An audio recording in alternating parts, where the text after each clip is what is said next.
Can I just ask you why I have you here, Mr. Reckland? Yeah, I've heard you talk about DEI. The DEI dialogue has been weaponized against them. They're called colonizers. They're called imperialists. They're called oppressors. If you come to this country on a student visa, you are here as a guest of the United States for particular purposes. If you assault a Jewish student on campus, you ought to be out of here. And we ought to make it clear to people we are not going to tolerate it. We're not going to tolerate it for any reason. Welcome back to MAGA Capital, the channel where truth is loud, patriotism is proud, and the radical left is never allowed to rewrite reality. If you believe in facts, freedom, and standing up for what's right, especially when our students are under attack, slam that like button, subscribe, and share this video with every red-blooded American you know. Today, we need to talk about something that should enrage every parent, every taxpayer, and every defender of justice in this country. Senator Josh Hawley absolutely dismantled a so-called expert who tried to spin excuses for foreign students committing acts of anti-Semitic violence on American soil, and for the radical DEI program spreading that hate on our college campuses. Here's the bottom line. Foreign students are guests in this country. They come here on student visas, supposedly to learn, not to assault Jewish students, disrupt campuses with hate-filled protests, or peddle Marxist, anti-Israel propaganda. But what happens when they do? Apparently nothing. That's what Hawley exposed. He asked a very simple, very fair question. Why should a foreign student who assaults a Jewish American be allowed to stay in this country for one more second? And instead of getting a clear answer, he got a load of bureaucratic double talk. Well, the Justice Department handles that. Oh, that's not our policy.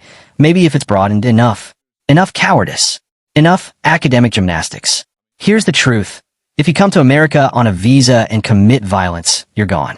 No apologies. No debates. You violated the terms of your stay. It's time to go. Thank you, Madam Chair. Thank you to all of the witnesses for being here. Let me say that I, too, am pleased that we're finally holding a hearing after years on this vitally important topic, particularly as these anti-Jewish, anti-Israel protests now erupt again on our college campuses, most of which, all of which, are getting massive amounts of federal funding. Mr. Rockland, is that how I say your name, by the way? Is it Rockland? Rackland, just imagine R-A-C-K rather than Rackland. Okay, I got it. All right, I'll see if I can adhere to Appreciate that. Let me just ask you, I just want to make sure that I heard you in response. I think it was to Senator Welch. Did you say that you're not in favor of canceling visas for foreign students who commit unlawful acts against Jewish students? I said at this time, Nexus does not have a position on that, the organization I work for. And then I went on to describe how in the national strategy, it doesn't talk about that, doesn't recommend that. And that was done in consultation with 1,000 leaders across the board and was supported by the ADL, AJC, JFNA, J Street, all of us. So you don't think that's not a good idea? I mean, why would we permit a foreign student who's here on a student visa who commits an act of violence, an unlawful act against a Jewish student? Why wouldn't we say, sorry, but if you're going to commit acts of violence against Jewish students, Jewish Americans, or foreign Jewish students, whomever, we're going to revoke your visa. I mean, you're going home. So I think on that issue itself, I'm trying to think now. It's not, when you're talking about acts of violence and you're talking about actually breaking U.S. law towards students, that is criminal. That should be done through the Justice Department. When we're talking about deportation, that's immigration. So if there is a criminal investigation that leads to deportation, I think that's perfectly acceptable. Well, I'm talking about student visas. They're here on visas. They're here on particular. Doing that.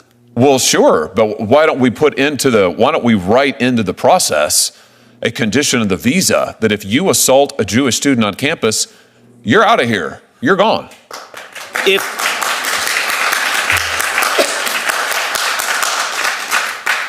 If it was written in the statute and if it was broad enough to be not just be for Jews, but for all people that have experienced discrimination, regardless of who they are, I think that we should look at that. But I think until that is in law, what I'm basing this on is what the current statute says and what currently is being done. Well, listen, I guess I don't understand the hesitation here at all. To me, this is an easy call, and I've urged the current Secretary of State, Secretary Rubio, to do this. I think he's got the authority to do it. My position is it would send an incredibly clear message. If you come to this country on a student visa, you are here as a guest of the United States for particular purposes. If you assault a Jewish student on campus, you ought to be out of here.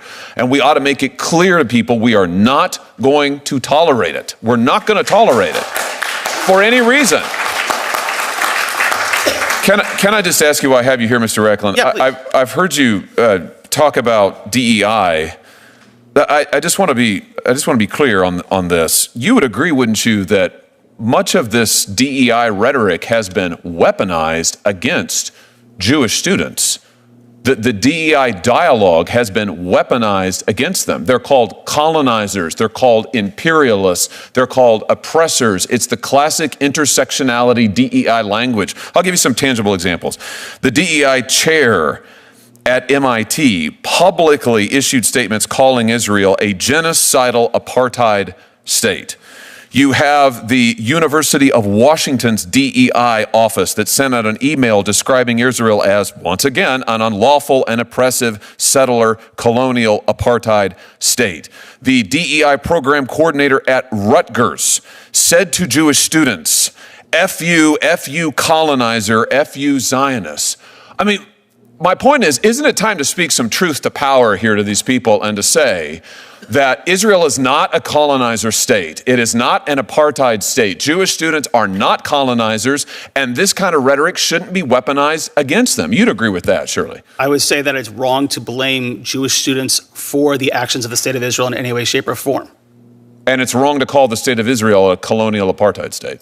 I would say that Israel right now, a number of different human rights organizations talk about them in that sense. Personally, I don't see Israel that way. I've been there many times. I have family that live there. I've been to the West Bank. I've enjoyed it. However, there are considerable issues regarding the occupation that need to be addressed, and inadequacies between how Palestinians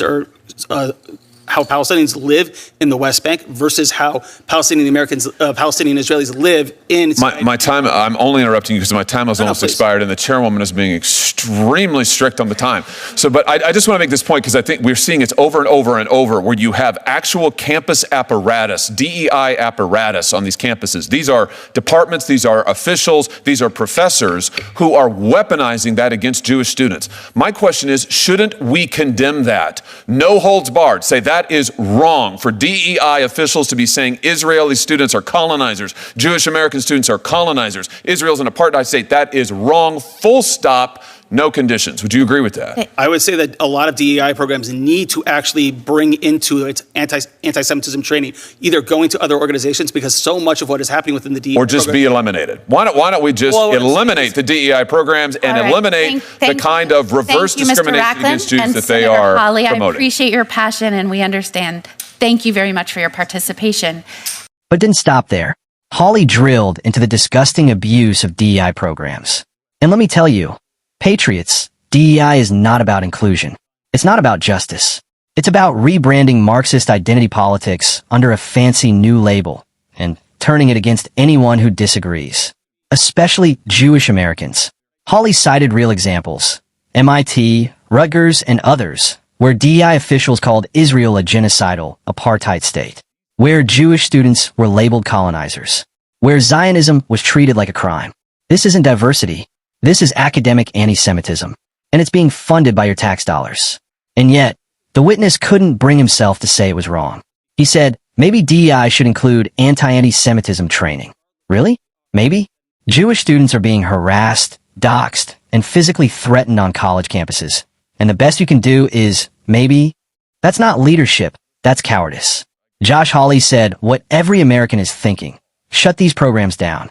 DEI has become a Trojan horse for hate. It's teaching students to judge others by skin color, to divide us by race and religion, and to excuse violence in the name of intersectional nonsense. It's time to clean house. Any campus that allows DEI departments to target Jewish students should lose every dime of federal funding. Any foreign student who attacks a fellow student should be deported immediately. And any university president who defends this should resign. This is America. We don't tolerate anti-Semitism. We don't tolerate violence.